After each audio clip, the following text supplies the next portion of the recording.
আকীদার সংক্ষেপে আলোচনা করেই শেষ করব ইনশাআল্লাহ। একটা বাতিল আকীদা আছে এবং যেটা দিন দিন আমাদের সমাজে প্রচার প্রসার হচ্ছে, সেটা হলো আমাদের সমাজে এটার নাম দিয়েছে মেডিটেশন। মেডিটেশন ছিলেন তো, মানে চুপচাপ বসে বসে ধ্যান করা, এটা দেখছেন না? আমি একদিন একটা কলেজ পরিদর্শনে গিয়েছি আপনার বরিশাল। তো বরিশালের সম্ভবত উজিরপুর বা এরকম কোনো এক থানায়। তো যাই দেখি মানে কলেজের ক্লাস শুরু হবে 10টায়, তো 9টা থেকে 10টা 1 ঘন্টা পুরা কলেজের এরিয়ার মধ্যে কোনো কথাবার্তা নাই, সব চুপচাপ, মানে ছাত্ররা রুমে রুমে, শিক্ষকরা শিক্ষকদের রুমে, যিনি যেখানে আছেন নীরব নিস্তব্ধ হয়ে ধ্যান করতেছে। তো এই দৃশ্য আমি আর কোথাও দেখিনি, প্রথম ওখানে দেখছি। তো পরে আমি প্রিন্সিপালের সাথে কথা বললাম যে এইটা কি ক্লাস করাইলেন 1 ঘন্টা, এইভাবে সব চুপচাপ বসে আছে। তো বললেন যে এটা হলো আপনার আমাদের দেশে যে কোয়ান্টাম মেথড নাম শুনছেন না? এখন অনেকগুলো মেথড আছে, খালি কোয়ান্টাম মেথড না, কোয়ান্টাম মেথডের বাইরে আরো অনেক মেথড বের হয়েছে। এবং কোয়ান্টাম মেথডের যিনি প্রধান আবিষ্কারক উনি হলো গুরুজি। ওনার নাম হলো, নামের সাথে গুরুজি আছে। গুরুজি আবার কি করছে, কোরআনে কারিমের অনুবাদও লিখে ফেলছে। কোয়ান্টাম মেথডের কিন্তু কোরআনের অনুবাদ আছে, এবং কোরআনে কারিমের এই অনুবাদ সব জায়গায় তারা মানে ছড়াই দিছে, সব বিভিন্ন জায়গায় তার এই অনুবাদ। এবং শিক্ষিত মানুষের মধ্যে তারা এই অনুবাদগুলোর বেশি প্রচার প্রসার করে। তারপরে তাদের এলাকায় এমন মহিলা কর্মী আছে, এমন পুরুষ কর্মী আছে, রাত দিন এই মেথডের পিছনে কাজ করে। এবং অনেকের পরিবারে অনেক স্বামীরা আমার কাছে অভিযোগ করছেন যে মহিলারা সারাদিন বাড়িতে থাকে না, সকালবেলা বের হয়ে যায় এবং কতগুলো ব্যাংক আছে, মাটির ব্যাংক, এই ব্যাংকেগুলো বাড়িতে দিয়ে আসে, আবার টাকা কালেকশন করে, আবার এদের কোরআন প্রচার করে, বিভিন্ন জিনিস প্রচার প্রসার করে, আর দীর্ঘ সময় খালি ধ্যানে বসে থাকে। তো এই একটা হলো এই কোয়ান্টাম মেথডের ধ্যান। আরেকটা হলো আমাদের দেশের যারা সুফি আকীদায় বিশ্বাসী, তাসাউফের নামে যারা বিভিন্ন ধরনের ভ্রান্ত আকীদা আমলে বিশ্বাসী, তারাও এটাকে মোরাকাবা নাম দিয়ে যে প্রত্যেককে ধ্যান করায়। এই যে ধ্যানটা, এটা কিন্তু ইসলামের কোনো বিষয় নয়, এটা অমুসলিমদের জিনিস। গৌতম বুদ্ধ দীর্ঘ সময় ধ্যান করছে, ধ্যান করে নাকি সে মানে এই দর্শন, এই ফিলোসফি আবিষ্কার করছে। তারপরে হিন্দুদের শ্রীকৃষ্ণ দীর্ঘ সময় আপনার ধ্যান করছে, ধ্যান করে এটা পাইছে। তারপরে মানে বিধর্মীদের, বিজাতিদের যত বড় বড় সাধু আছে, সন্ন্যাসী আছে বা বিভিন্ন ধর্মগুরু আছে, এরা সবাই এই ধ্যান করে করে নাকি এটা লাভ করছে। তো এখন মুসলিমদের মধ্যেও এই কেউ মোরাকাবার নামে, কেউ মেডিটেশনের নামে, কেউ বিভিন্ন নামে এই ধ্যান করে, এবং ধ্যান করার দ্বারা তারা নাকি মানসিক প্রশান্তি পায়, তারপরে এটা পায়, এবং ধ্যানের মাধ্যমে অনেকের আস্তে আস্তে কাশফ খুলে যায়। কাশফ বুঝেন না? সুফিবাদের একটি গুরুত্বপূর্ণ বিষয় হলো কাশফ। কাশফ হলো মানে তার শরীরের মধ্যে 10টা লতিফা আছে। সুফিবাদের তত্ত্ব হলো যে একজন মানুষের শরীরে আপনার লতিফা থাকে 10টা। তো একটা কামাল মাদ্রাসার প্রিন্সিপাল, তো এক ইউনিভার্সিটিতে প্রতি শুক্রবারে পার্ট টাইম ক্লাস নেয়। তো ক্লাস নিতে গিয়ে ওই প্রিন্সিপাল সাহেব ছাত্রদেরকে লতিফা শিখায়, মানে এশিয়ান ইউনিভার্সিটিতে উনি পার্ট টাইম ক্লাস নেয় শুক্রবারে। তো ছাত্রদেরকে শিখায় হলো লতিফা, যে মানুষের শরীরে 10টা লতিফা আছে। আচ্ছা, তো লতিফার জিকির, লতিফার আমল এগুলো শিখায়।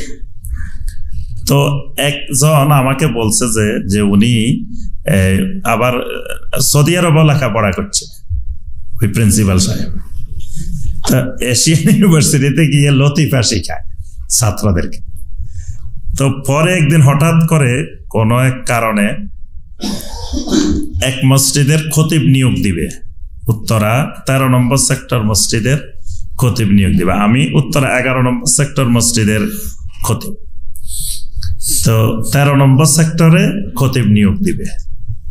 তো এখন যিনি মসজিদের সভাপতি উনি একজন সাবেক সচিব। তো উনি ইন্টারভিউ বোর্ডে আমাকে প্রধান বানায় ইন্টারভিউ বোর্ড গঠন করছে যে খতিব নিয়োগ দেওয়ার জন্য। তা এখন ওখানে আপনার প্রায় 65 জন বাছাই করে খতিবের জন্য ইন্টারভিউ ডাকছে। তো ওই প্রিন্সিপাল সাহেব ওই জায়গায় খতিবের জন্য ইন্টারভিউ দিতে আসছে। তো আমি মনে করলাম যে আজকে খতিব সাহেবকে, প্রিন্সিপাল সাহেবকে জিজ্ঞাসা করা দরকার যে উনি লতিফা এগুলা পাইছে কোথায়, কোরআন হাদিসে আছে কিনা। আরো ইন্টারভিউ বোর্ডে আরো 10-12 জন ছিলেন।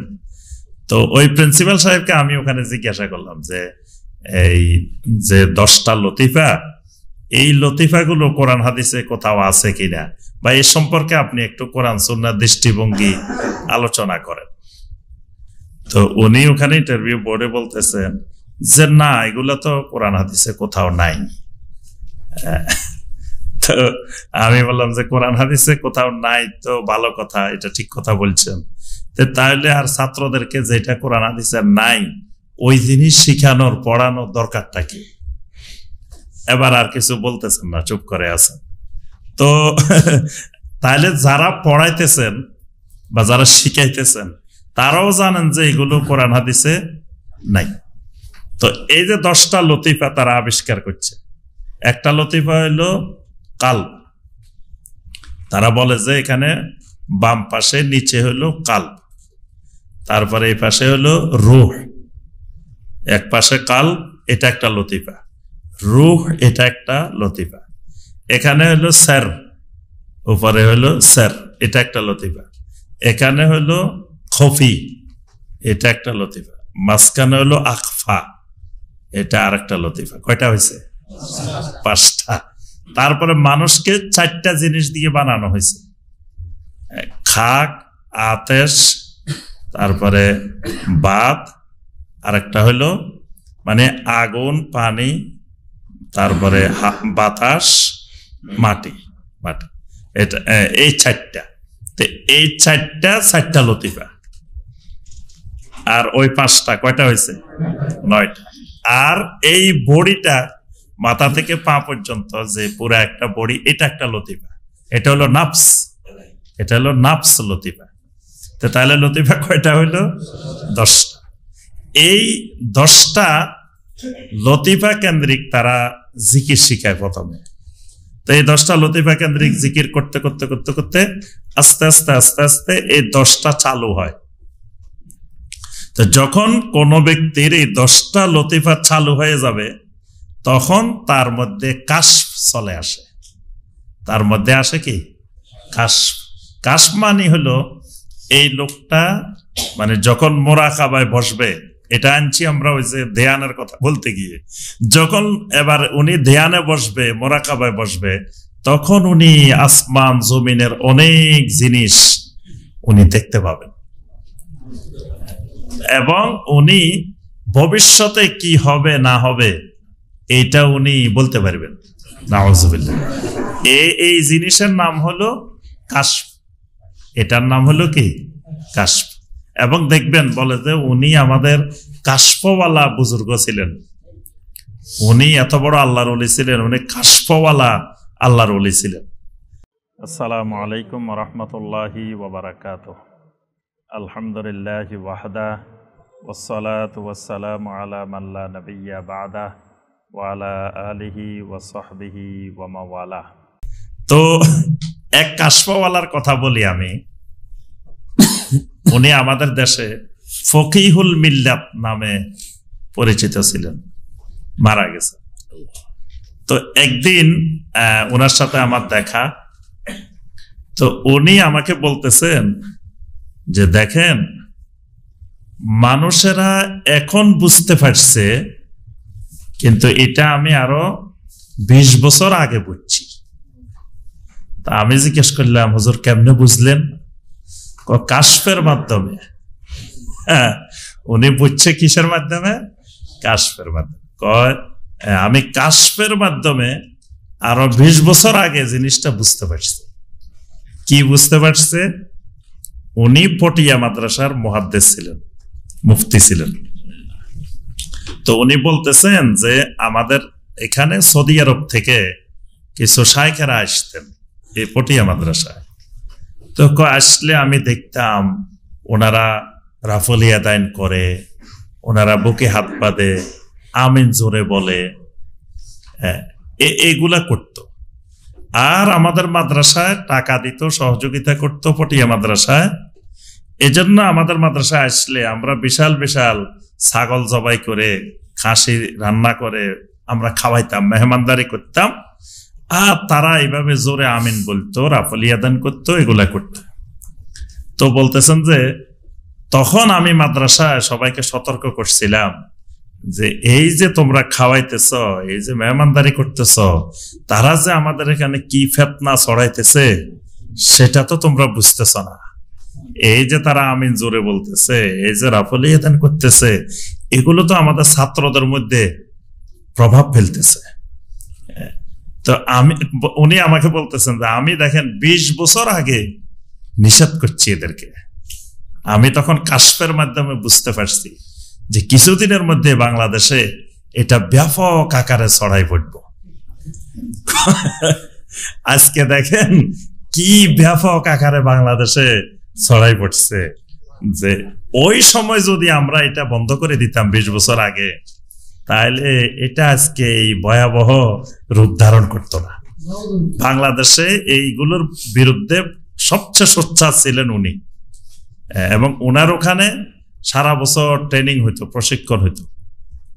সারা দেশ থেকে ইমামদেরকে এনে, তারপরে মাদ্রাসা শিক্ষকদেরকে এনে 1 সপ্তাহ ট্রেনিং দিত যে আপনার মসজিদে যদি কেউ জোরে আমিন বলে, তা আমিন বন্ধ করবেন কেমনে, বন্ধ করার কৌশল।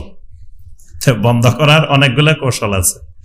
একটা কৌশল হইতো যে যখন দেখবেন যে আপনার মসজিদে মুসল্লি আমিন জোরে বলে, তখন আপনি আমিন বলার সুযোগই দিবেন না। তখন আপনি বলবেন গায়রিল মাগদুবি আলাইহিম ওয়ালাদ-দাল্লিন আলাম তারা কাইফা ফাআলা।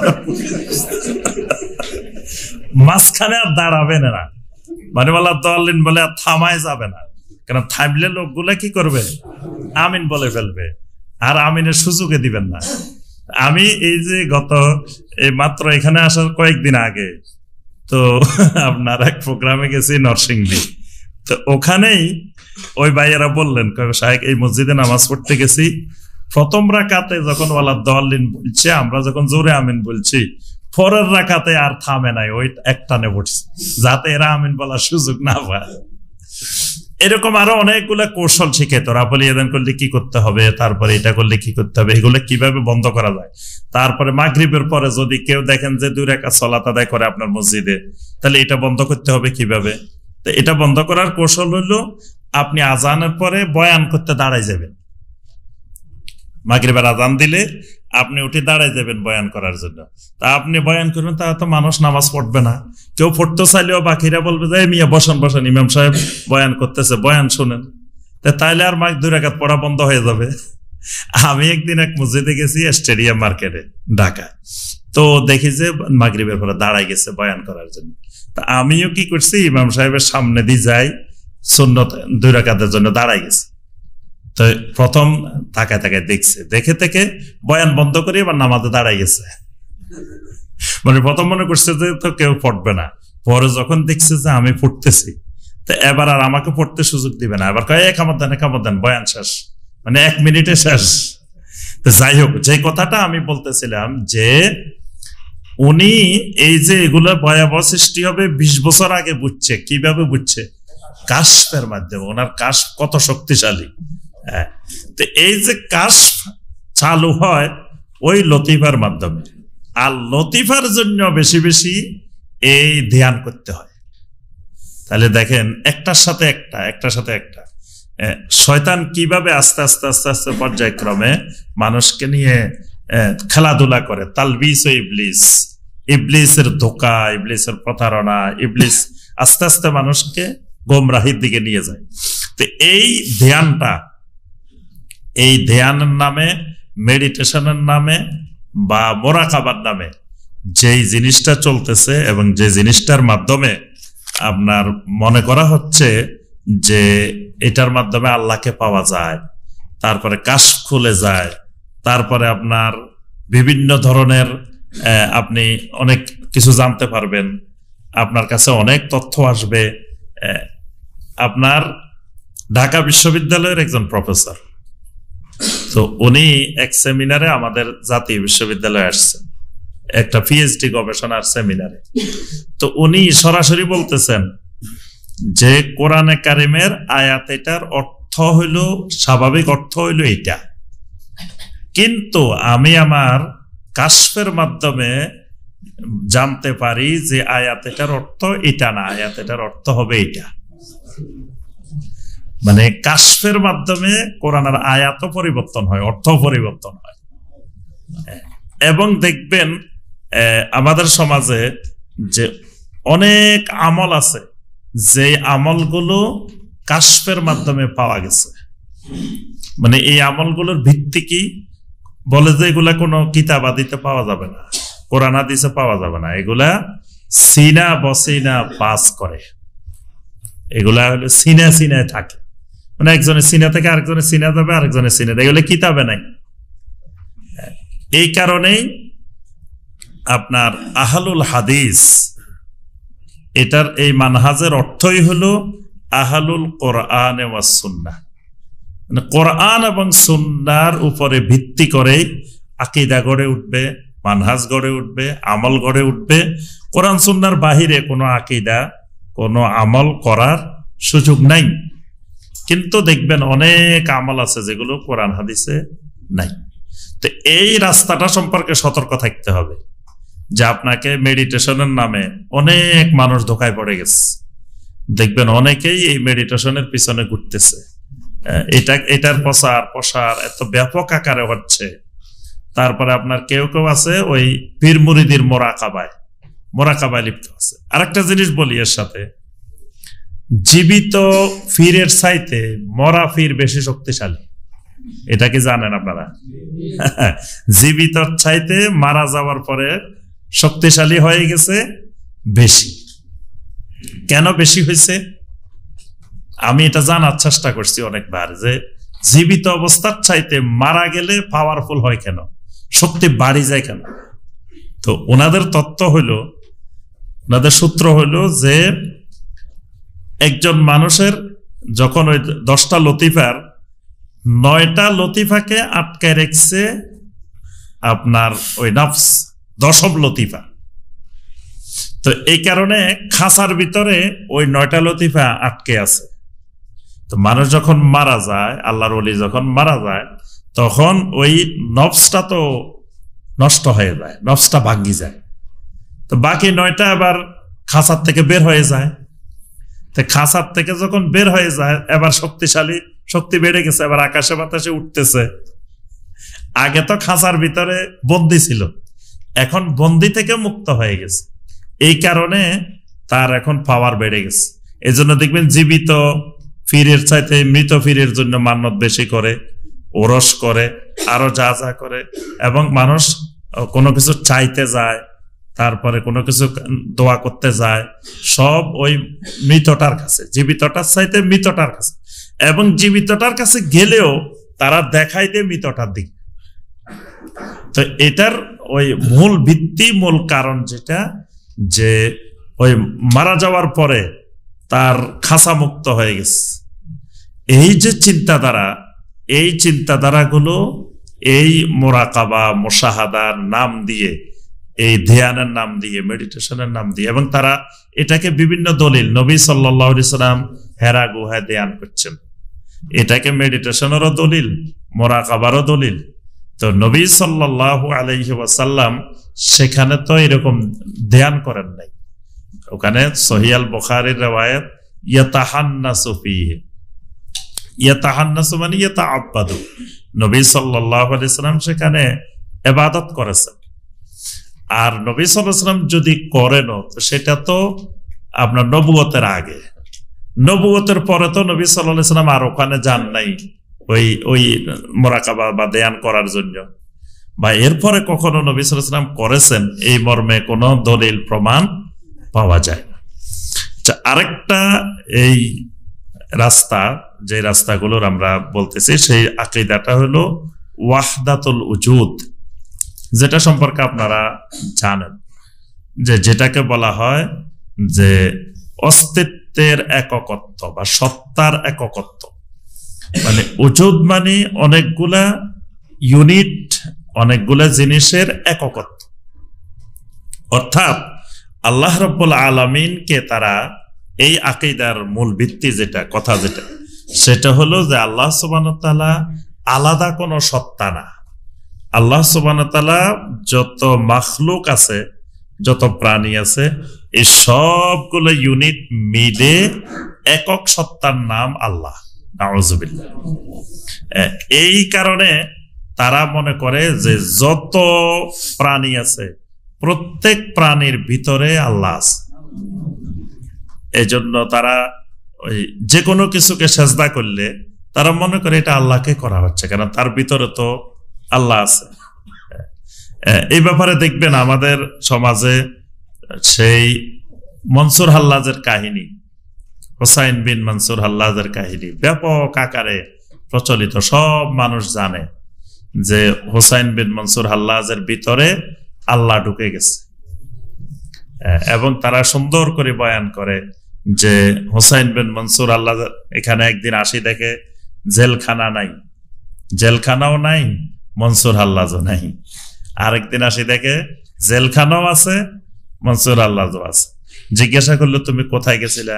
মনসুর হাল্লাজ বললো একদিন আমি আমার আল্লাহর বাড়িতে চলে গেছি, আর আরেকদিন আল্লাহ তার বাড়িতে চলে আসছে। নাউযুবিল্লাহ। তাহলে এই যে আল্লাহর ভিতরে তারা ঢুকে যায়, তাদের ভিতরে আল্লাহ ঢুকে যায়, এই যে আল্লাহ আর বান্দার এককত্ব হয়ে যাওয়া, একটার এক জাতের ভিতরে আরেকজন ঢুকে যাওয়া, এই আকীদা আমাদের সমাজে ব্যাপক আকারে বহুল প্রচলিত। এবং অনেক মানুষে মনে করে যে তার অন্তরে আল্লাহ আছে, এবং বলে যে আল্লাহ সুবহানাহু ওয়া তাআলা, দেখো যে আসমান জমিন কোন জায়গায় আল্লাহর জায়গা হয় না, মুমিনের ছোট্ট একটা কলব, এটার ভিতরে আল্লাহর স্থান হয়। অসংখ্য মানুষ এটাতে বিশ্বাস করে। একদিন এক পীর গেছে আমাদের মাদ্রাসায়, অনেক আগে ছোটবেলায়। তো আমাদের মাদ্রাসার প্রিন্সিপাল পরিচয় করায় দিচ্ছেন যে উনি, এই পীর সাহেব, পুরা কোরআনে কারিমকে একটা চাউলের মধ্যে লিখে ফেলছে। মানে একটা চাউলের মধ্যে নাকি পুরা কোরআন লিখে ফেলছে। তা আবার উনি পরিচয় করে দিচ্ছেন যে যেরকম আল্লাহ সুবহানাহু ওয়া তাআলা, যে আসমান জমিন কোথাও জায়গা হয় না, মুমিনের ছোট্ট একটা কালবের ভিতরে আল্লাহর জায়গা হয়। কালবুল মুমিনে আরশুল্লাহ, এই জাল হাদিস বানাই এটাও বলতেছেন। তো এরকম পুরা কোরআনে কারিম, যে এত বড় কোরআন, দেখেন যে উনার কারামতি, দেখেন উনার বেলায়াত কোন পর্যায়ে, পুরা কোরআন একটা চাউলের মধ্যে লিখে ফেলছে। জৈনপুরের পীর আপনারা চিনেন, চট্টগ্রাম আর ভারতের জৈনপুরের পীরের নাকি এটা কারামতি, যে চাউলের মধ্যে কোরআন লিখে ফেলছে। তো এই যে ওয়াহদাতুল উজুদ, এটা বিভিন্ন ভাবে, বিভিন্ন আঙ্গিকে আমাদের সমাজের মানুষের কিন্তু রন্ধ্রে রন্ধ্রে এটা ঢুকে আছে। এবং এই কারণে দেখবেন জিকির করে হাসবি রাব্বি জাল্লাল্লাহ মা ফি কলবি গায়রুল্লাহ। নূর মুহাম্মদ সাল্লাল্লাহ লা ইলাহা ইল্লাল্লাহ, এই জিকির ব্যাপক প্রচলিত। তো এই যে মাফি কলবে গায়রুল্লাহ, মানে আমার কলবে আল্লাহ ছাড়া কিছু নাই, তার অর্থ হলো ওই আকীদাটা ঢুকানো হয়েছে যে আমার কলবে আল্লাহ ঢুকে আছে। আর সাথে আবার নূর মুহাম্মদ, এটা দিয়ে ঢুকানো হয়েছে নবী সাল্লাল্লাহু আলাইহি সাল্লাম নূরের তৈরি ওই আকীদাও ওই জিকিরের মধ্যে আপনার ঢুকাই দেওয়া হয়েছে। তো আমি সংক্ষেপে শুধু কয়েকটা পয়েন্ট বলতেছি, বিস্তারিত আলোচনা আপনারা এর আগেও শুনেছেন, শায়েখ অনেক আলোচনা করেছেন। ওয়াহদাতুল উজুদের ব্যাপারে শায়েখের অনেক আলোচনা আছে এবং অনেক পীরদের বইয়ের মধ্যে যে লেখা আছে এই ওয়াহদাতুল উজুদের কুফরি আকীদা, শিরকি আকীদা। আচ্ছা, এরপরে আপনার এর মধ্যে আবার আরেকটা আছে হুলুল এবং ওয়াহদাতুল উজুদ। তো হুলুল আর ওয়াহদাতুল উজুদে পার্থক্য হলো, আপনার ধরেন শরবত বানাইছেন, তো শরবতের মধ্যে চিনি দিছেন, চিনি আর পানি মিক্স হয়ে শরবত হয়েছে। তো এর ভিতরে চিনি আর দেখা যায় না, একেবারে চিনি আর শরবত এক, পানি এক হয়ে গেছে, কোনোটা থেকে আর আলাদা করার সুযোগ নাই, এক হয়ে গেছে। আরেকটা হলো আপনি চা বানাইতেছেন, চা পাতা দিচ্ছেন পানির মধ্যে, চা পাতার রং বাহির হয়েছে, রং বাইরে পানি আরেক কালার হয়েছে, কিন্তু চা পাতার অস্তিত্ব আছে, এটাও মিক্স হয়েছে, কিন্তু চা পাতার অস্তিত্ব বিলীন হয় নাই, চা পাতা কিন্তু আছে। তো এই যে চা পাতা আর ওই যে চা পানি, এটার যে মিশ্রণ, এটা হলো আপনার ওয়াহদাতুল উজুদ। আর একেবারে শরবতে আর মানে পানি আর চিনি যে মিক্স হয়ে গেছে, এটা হলো হুলুল, মানে একটার ভিতরে একটা একেবারে পুরা হালাল হয়ে গেছে, এমন ভাবে ঢুকে গেছে আর একটা থেকে একটাকে আলাদা করা যাচ্ছে না। এজন্য বলে যে মনসুর হাল্লাজকে পরবর্তীতে যখন মারা হয়েছে, তারপরে তার গোশত যখন সাগরে ফেলে দেওয়া হয়েছে, সাগরের পানি থেকেও বের হইতেছে কি আনালক, মানে তারে আর আলাদা করা সম্ভব হয়নি। তো এই যে হুলুল এবং ওয়াহদাতুল উজুদ, এই দুইটা কুফরি শিরকি আকীদা আমাদের অসংখ্য লক্ষ লক্ষ, বলতে গেলে কোটি কোটি মুসলিমের মধ্যে ঢুকে আছে। এবং দেখেন এই যে আকীদার কুফরি শিরকি আকীদাগুলো, তারপরেও আমাদের দেশেরই কোন আলেম বলেন যে আকীদা বলতে কিছু নেই। আকীদা আবার কি? আমরা সব মুসলিমে তো আমরা কালেমায় বিশ্বাসী, সব মুসলিমে তো আমরা কেবলাকে এক কেবলা, আমরা একজনের জবাইকৃত পশু খাই, তো এ তো ফাজা আলিকাল মুসলিম। তো সুতরাং আকীদা দরকার নেই, অথচ আকীদাটাই হলো মূল, আমাদের আমলের মৌলিক বিষয় হলো আকীদা। আকীদা ঠিক হইলে আমার আমল কাজে আসবে, আকীদাই ঠিক নেই তাহলে আমার আমল কাজে আসবে না। এই আকীদা, এই ওয়াহদাতুল উজুদ আর হুলুল, এটা আমাদের সমাজের ব্যাপক আকারের মানে ভ্রান্ত দুইটা আকীদা আমাদের সমাজে ঢুকে আছে। আসসালামু আলাইকুম ওয়া রাহমাতুল্লাহি ওয়া বারাকাতুহু। আলহামদুলিল্লাহি ওয়াহদা ওয়াসসালাতু ওয়াসসালামু আলা মান লা নাবিয়্যা বা'দা ওয়া আলা আলিহি ওয়া সাহবিহি ওয়া মাওয়ালা। আরেকটা হলো আপনার ইসলামকে 4 ভাগে বিভক্ত করা, এই আরেকটা ভ্রান্ত আকীদা যে ইসলাম 4 ভাগে বিভক্ত, একটা শরীয়ত, একটা তরিকত, একটা মারিফত আর একটা হাকিকত। এই 4 ভাগে বিভক্ত, এটা কিন্তু একেবারে সাধারণ মানুষ যে লেখাপড়া জানে না, কিছু জানে না, সেও কিন্তু জানে যে এটা শরীয়ত। আপনি যেটা বলতেছেন এটা শরীয়তের লাইন, আমরা যেটা বলতেছি এটা মারিফতি লাইন। এটা শরীয়তের গান, এটা মারিফতি গান। গানও 2 রকম আছে, শরীয়তের গান আছে আবার মারিফতি গান আছে। তারপরে আপনার এই যে শরীয়তে মারিফতি, তারপরে দেখবেন যে যখন তাদের স্তর উন্নত হয়, মানে শরীয়ত থেকে তরিকতে যায়, তরিকত থেকে মারিফতে যায়, মারিফত থেকে হাকিকতে যায়, তখন তাদের আমল বরাবর কমে যায়। তা আমি সবসময় বলি যে আমরা ইউনিভার্সিটিতে টিচারদের 4টা স্তর, প্রথম লেকচারার হয়, যোগদান করতে হয়, তো লেকচারার থেকে প্রমোশন হয়, অ্যাসিস্ট্যান্ট প্রফেসর, অ্যাসিস্ট্যান্ট প্রফেসর থেকে হয় অ্যাসোসিয়েট প্রফেসর, অ্যাসোসিয়েট প্রফেসর থেকে প্রফেসর। তো যত প্রমোশন হয় তত তার ক্লাস কমে যায়। লেকচারার ক্লাস নেবে সপ্তাহে 8টা, অ্যাসিস্ট্যান্ট প্রফেসর হলে 6টা, অ্যাসোসিয়েট প্রফেসর হলে 4টা, প্রফেসর হলে সপ্তাহে 2টা। মানে তার পদবি উপরে গেছে কিন্তু ক্লাস কমে গেছে। তো এই ভিত্তিতে এরা আপনার এই যে 4টা ভাগে ভাগ করছে, শরীয়ত, তরিকত, মারেফত, হাকিকত। যত এক একটা স্তর উপরে উঠবে তত তার আমল কমে যাবে, তার আর আমল দরকার নেই। মানে শরীয়তে আছে সব আমল করতে হবে, তরিকতে গেছে অনেকগুলা কমে যাবে, তারপরে মারফতে যাবে আরো কমে যাবে, হাকিকতে গেলে একেবারে কমে যাবে। এই জন্য দেখবেন শরীয়তের জিকির হইল লা ইলাহা ইল্লাল্লাহ, তরিকতের জিকির হইল ইল্লাল্লাহ। অর্ধেক কমে গেছে, লা ইলাহা কমে গেছে, এবার জিকির হয়ে গেছে কি ইল্লাল্লাহ ইল্লাল্লাহ ইল্লাল্লাহ।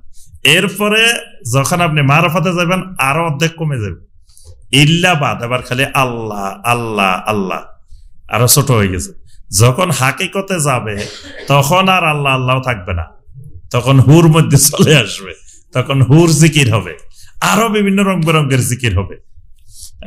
এই জন্য দেখবেন হাকিকতে যে গেছে সে আর নামাজ পড়ে না, সে আর সালাত আদায় করে না। তো কি ব্যাপার, আপনি সালাত আদায় করেন না কেন? উনি এখন হাকিকতে পৌঁছে গেছে।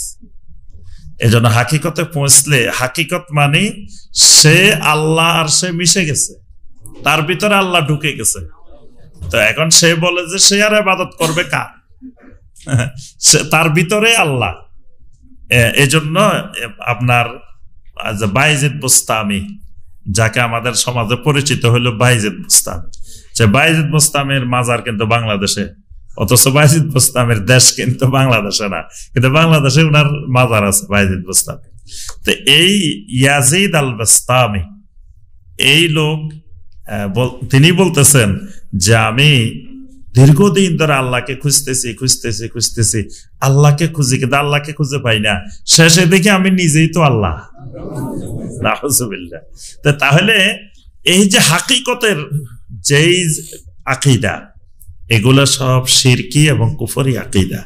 এবং ইসলামকে এইভাবে নবী সাল্লাল্লাহু আলাইহি ওয়াসাল্লাম 4 ভাগে বিভক্ত করেন নাই।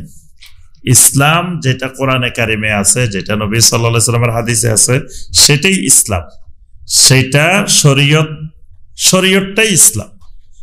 আল্লাহ পাক প্রত্যেক নবীকে শরীয়ত দিয়ে পাঠাইছেন। লিকুল্লিন জাআলনা মিনকুম শিরআতাও ওয়া মিনহাজা, প্রত্যেক নবীকে আল্লাহ রাব্বুল আলামিন শরিয়া দিয়েছেন। শরিয়া দিয়েই আপনার মৃত্যু পর্যন্ত আল্লাহর ইবাদত করে যেতে হবে, আল্লাহর ইবাদত থেকে অবসরে যাওয়ার সুযোগ নাই। ওয়া'বুদ রাব্বাকা হাত্তা ইয়াতিয়াকাল ইয়াকিন, মৃত্যু আসা পর্যন্ত রবের ইবাদত করে যেতে হবে, এর মধ্যে কোনো অবসরে যাওয়ার সুযোগ নেই। বরং আরো যখন বয়স বেশি হবে তখন ইবাদত বন্দেগী আরো বাড়াই দিতে হবে।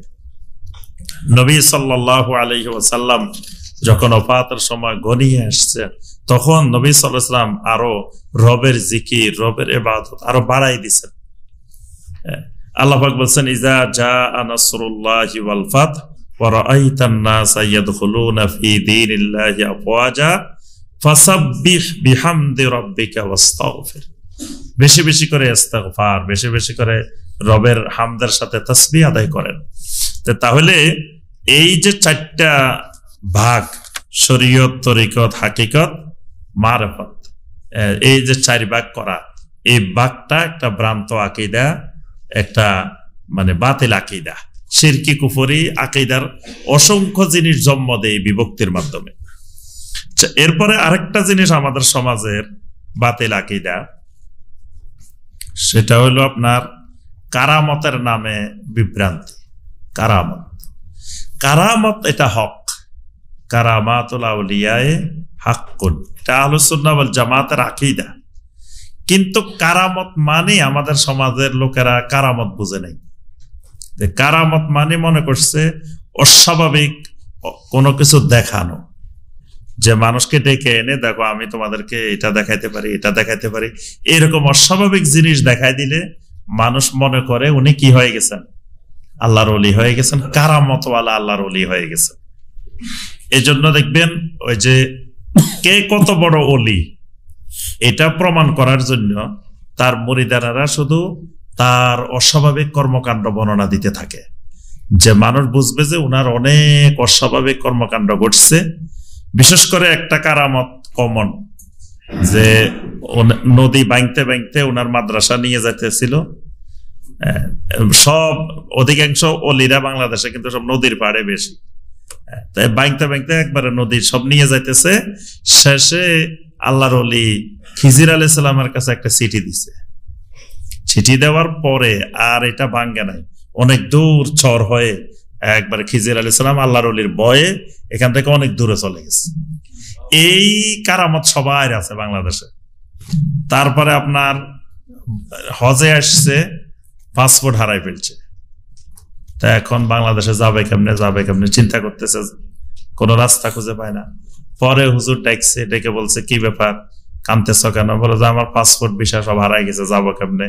হুজুর বলছে চোখ বন্ধ করো। চোখ বন্ধ করছে, একটু পরে যাই দেখে বরিশাল পৌঁছে গেছে। এই যে কারামতে একের পর এক, মানে আমাদের দেশে দেখবেন যে মেইন ফির সাহেব বয়ান করবো ধরেন রাত্রে 11টায় 12টায়, আর ফির সাহেব তো বয়ান করে না, ফির সাহেব খালি দোয়া। ফির সাহেব হলো বরকত দেওয়ার জন্য আসছে, উনি শেষে আখেরি মুনাজাত পরিচালনা করবেন। তো এখন উনার আগে ধরেন 5 জন 6 জন 8 জন বয়ান করে, আর এই বয়ানের বিষয়বস্তু হইল খালি ওই হুজুরের কারামত, কোন সময় কি ঘটছে, কোন সময় কি ঘটছে, কোন সময় হুজুরে এটা করছে, মানে অস্বাভাবিক কাজ। তো অনেক অস্বাভাবিক কাজ দেখানোকে মানুষ ওলির কারামত মনে করে। অথচ ইমাম শাফিঈ রাহমাহুল্লাহ বলছেন, ইজা রাআইতুমুর রাজুলা ইয়াতিরু ফিল হাওয়া আও ইয়ামশি আলাল মা ফালা তুসাদ্দিকুহু, যদি তোমরা দেখো কোনো মানুষ যে আকাশে উঠতেছে, পানির উপর দিয়ে হাঁটতেছে, তারপরেও তোমরা তাকে আল্লাহর ওলি বলে সত্যায়ন করিও না। হাত্তা তাআলামু মুতাবাআত রাসূলিল্লাহি সাল্লাল্লাহু আলাইহি ওয়াসাল্লাম, যতক্ষণ না তার মধ্যে পরিপূর্ণ রাসূলুল্লাহ সাল্লাল্লাহু আলাইহি ওয়াসাল্লামের সুন্নতের ইত্তেবা না দেখবে।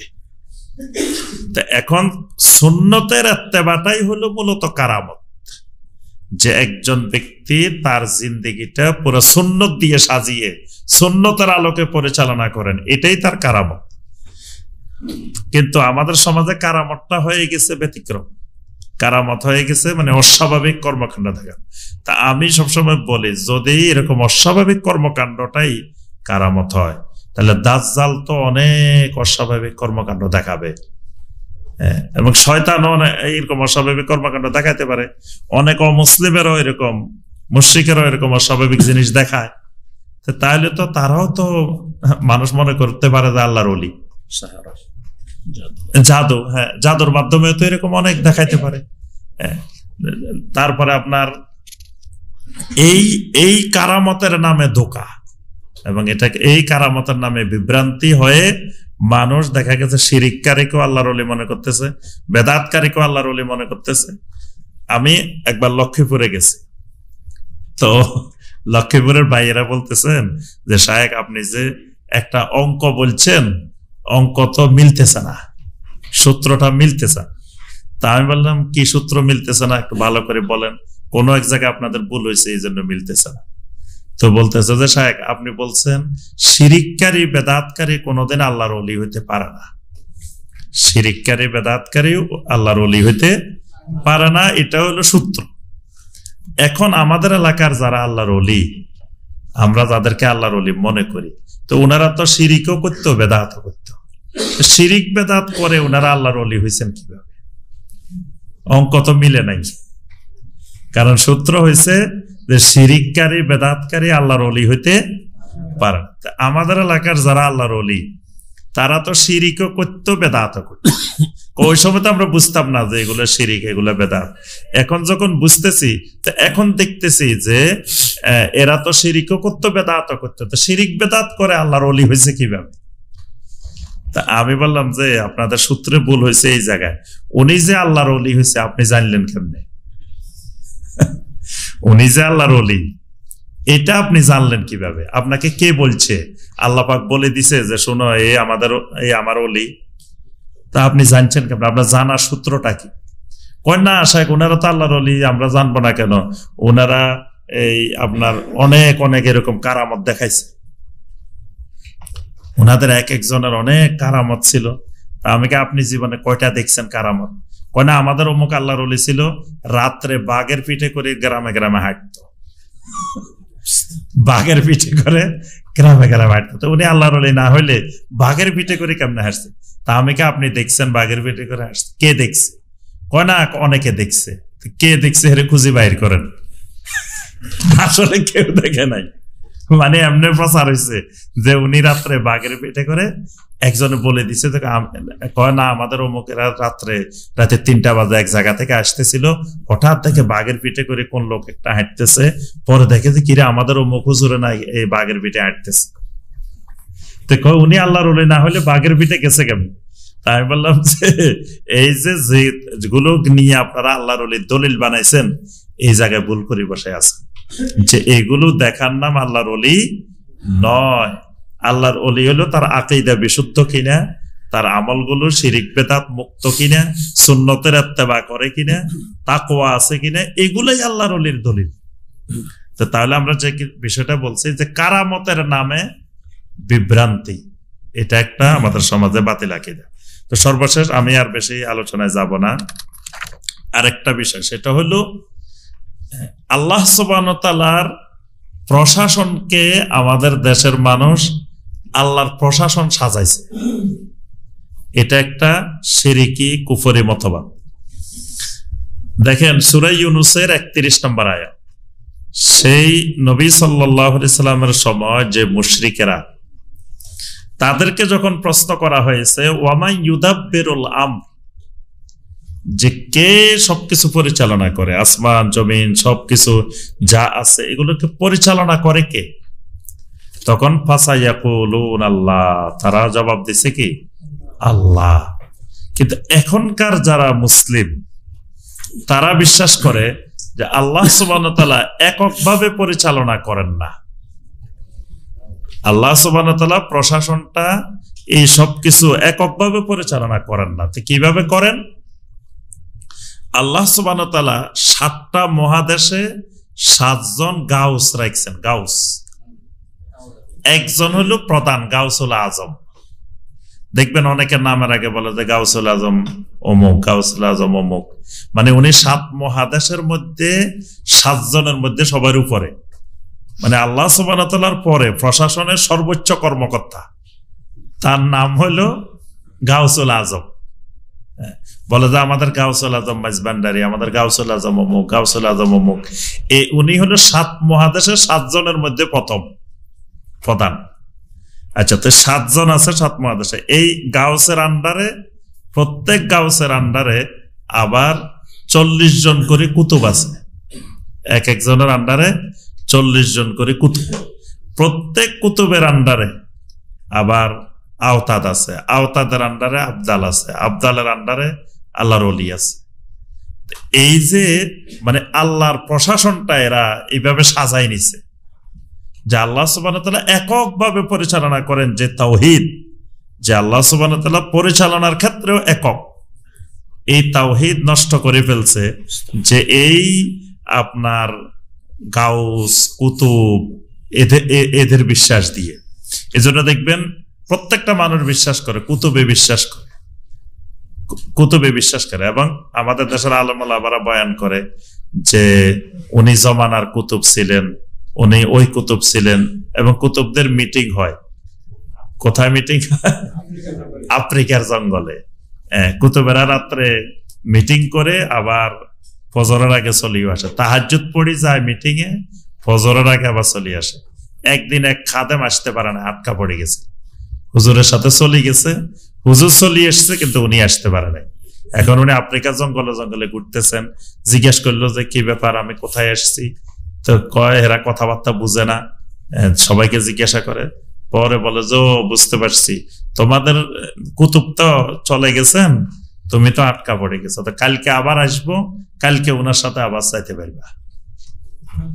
তাহলে এই যে কুতুবদের মিটিং আফ্রিকার জঙ্গলে হিংস্র জানোয়ারদের সাথে, আফ্রিকার জঙ্গলে তো হিংস্র জানোয়ার, সবচেয়ে হিংস্র জানোয়াররা থাকে ওখানে, তাদের সাথে মিটিং হয়। যদি সত্যিকারের কুতুবদের মিটিং হতো তাহলে তো মক্কা মুকাররমা, মদিনা মুনাওয়ারা এখানে তো হওয়ার কথা, এখানে না হয় আফ্রিকার জঙ্গলে হয়। তারপরে আপনার এই কুতুবেরা, বাংলাদেশে যারা কুতুব, এরা ফজরের সালাত মক্কাতে পড়ে আবার চলে যায়, তারপরে কেউ কেউ জোহরের পড়ে চলে যায়। তো মক্কা মুকাররমা যদি নামাজ পড়ার কেউ সুযোগ পায় তো সে এক ওয়াক্ত পড়বো কেন? সে তো 5 ওয়াক্ত পড়ার কথা। কি যদি এই সুযোগ থাকে যে বাংলাদেশ থেকে আমি প্রতিদিন মক্কা মুকাররমা আসি জামাতে শরীক হওয়ার, তো তাহলে আমি এক ওয়াক্ত হবো কেন? আমি তো 5 ওয়াক্ত এখানে পড়ার কথা। কিন্তু বাংলাদেশের কুতুবেরা এক ওয়াক্ত এখানে পড়ে, আপনার মসজিদে হারামে এখানে আসি নামাজ পড়ে। এই যে কুতুবের নামে, গাউসের নামে যে ভ্রান্ত আকীদা, ভ্রান্ত বিশ্বাস মানুষের অন্তরে অন্তরে ঢুকে আছে, প্রত্যেক মানুষের মধ্যে, মানে অধিকাংশ মানুষের মধ্যে এই ভ্রান্ত বিশ্বাস ঢুকে আছে। এবং বিপদ আপদে পড়লে ইয়া গাউসুল আজম, তারপরে তারা বলে যে 4 জন এত পাওয়ারফুল গাউসুল আজম আছে, এদেরকে আপনি জলে, স্থলে, সাগরে, জঙ্গলে যেখানে বিপদে পড়েন না কেন ডাক দিলে এরা উদ্ধার করে নেয়। একজন হলো আব্দুল কাদের জিলানী রাহমাহুল্লাহ, ওনারা খালি ইয়া জিলানী করে ডাক দিবেন বা ইয়া গাউসুল আজম বলে ডাক দিবেন। তারপরে বাদাবি, ইয়া বাদাবি, তারপরে ইয়া রেফাই, ইয়া দাসুকি, এদেরকে ডাক দিলে, আমি সবসময় বলি যে সেলুন দোকানে গেলে বাংলাদেশে ওই যে একটা ছবি থাকে, বাবা লোকনাথ, লোকনাথের ছবি থাকে, নিচে দিয়ে লেখা থাকে যে জলে স্থলে যেখানেই বিপদে পড়ো না কেন বাবাকে স্মরণ করিও। তারা যেমন জলে, স্থলে, জঙ্গলে যেখানে বিপদে পড়ে বাবা লোকনাথকে স্মরণ করে। আর আমাদের দেশের কবর পূজারী, মাজার পূজারী, শিরিককারী, বেদাতকারী, এদেরও আকীদা হলো তুমি বিপদে আপদে, সাগরে, জঙ্গলে, পাহাড়ে যেখানে পড়ো না কেন খালি এদেরকে ডাক দিবা, ইয়া বাদাবি, ইয়া রাফাই, ইয়া দাসুকি, ইয়া জিলানি। তাহলে এরা তোমাকে সেখান থেকে যা উদ্ধার করবে। তাহলে ওদের আকীদা আর এই আকীদা দুটার মধ্যে কোনো তফাৎ নেই। এইভাবে অসংখ্য বাতিল আকীদা। কবরের পাশে যায় মোরাকাবা করে আমাদের দেশে, এটা দেখছেন? কবরের পাশে যায় মোরাকাবা করে, ধ্যানে বসে থাকে। এবং বড় বড় আলেম, বড় বড় মুরব্বী, তারা কবরের পাশে মানে মোরাকাবা করলে কবরের থেকে ফয়েজ পায়, কবরের থেকে ফয়েজ ও বরকত পায়। এই জন্য কবরের পাশে মোরাকাবা করে। মানে এক শ্রেণী হলো সরাসরি কবরের যায় সাজদা করে, কবরের কাছে সরাসরি চায়, মানে সরাসরি কোনো লুকোচুরি নেই। আরেক শ্রেণী সরাসরি সাজদা করে না বা কবরের কাছে যায় চায় না, কিন্তু কবরের পাশে যায় মোরাকাবা করে যে কবরের থেকে ফয়েজ ও বরকত আসবে, কবরের থেকে তারা বিভিন্ন নির্দেশনা পাবে। আমাদের ফেনীতে একটা মাদ্রাসা আছে, ফেনী জামিয়া রশিদিয়া। এই মাদ্রাসায় আল্লাহ রাসূল সাল্লাল্লাহু আলাইহি ওয়াসাল্লাম আসছে। মানে একদিন এরকম বিশাল এক মিটিং হইতেছে, যারা টাকা পয়সা দেয়, যারা সহযোগিতা করে, তাদেরকে নিয়ে মিটিং চলতেছে। তারা হলো বদরি, মানে ডোনারদের আবার শ্রেণী বিভাগ আছে। 313 জন হইলো এরা বদরি মর্যাদার। তো এরকম 313 জনকে নিয়ে মিটিং হইতেছে। তো মিটিং এর মধ্যে বলতেছেন যে দেখেন, আমাদের এই মাদ্রাসায় কিন্তু নবী সাল্লাল্লাহু আলাইহি ওয়াসাল্লাম আসছেন, এই মসজিদে আল্লাহ রাসূল ইমামতি করছেন, আমাদের ছাত্ররা আল্লাহ রাসূলের পিছনে নামাজ পড়ছেন। তারপরে আপনার ইয়াতে আমাদের এখানে আকাবেরারা সবসময় ঘোরাফেরা করে, আমাদের মাদ্রাসায় সবসময় আকাবেরারা এসে ঘোরাফেরা করে। এই যে আকীদা, মানে সুন্দর লেবাসে যে শিরকি কুফরি আকীদাগুলো ঢুকে আছে। তো সম্মানিত ভাই ও বোনেরা, আমরা আর আলোচনা দীর্ঘায়িত করব না।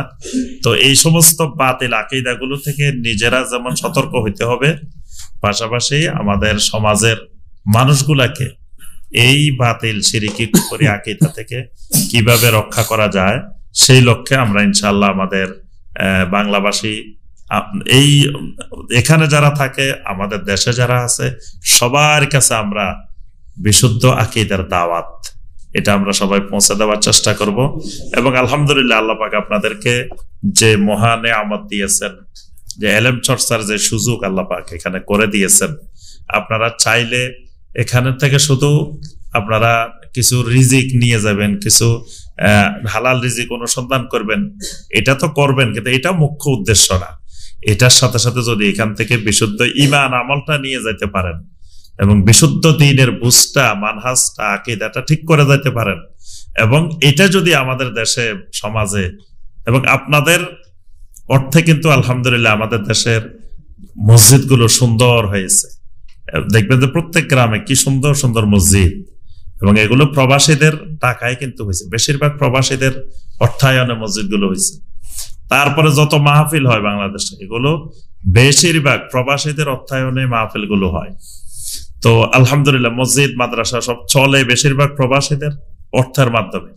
তো পাশাপাশি আপনারা এখান থেকে বিশুদ্ধ আকীদা মানহাজের দাওয়াতটাও সর্বোচ্চ চেষ্টা চালাবেন, যাতে আমাদের সমাজে ব্যাপক আকারে প্রচার প্রসার হয়, এবং যেখানে শিরিক হয়, বেদাত হয়, ওই প্রতিষ্ঠানে আপনি সাহায্য সহযোগিতা করলে, আপনার দ্বারা যদি শিরিক বেদাতের প্রচার প্রসার হয়, তাহলে তো এটার গুনাহগার আপনিও হইবেন।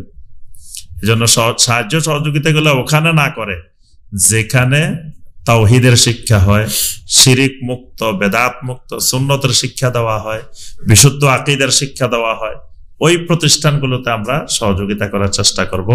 আল্লাহ রাব্বুল আলামিন আমাদের সবাইকে কবুল ও মঞ্জুর করে নিন। আল্লাহ রাব্বুল আলামিন আমাদের সবাইকে এক একজন সত্যিকারের মুখলেস দাঈল আল্লাহ হওয়ার তৌফিক দান করুন।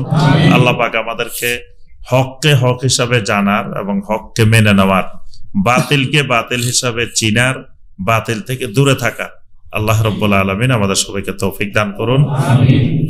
আল্লাহ রাব্বুল আলামিন এই ইসলামিক কালচারাল সেন্টার দাম্মামের সকল খেদমত গুলোকে আল্লাহ পাক কবুল ও মঞ্জুর করে নিন। এর মধ্যে আল্লাহ পাক আরো বারাকা দান করুন।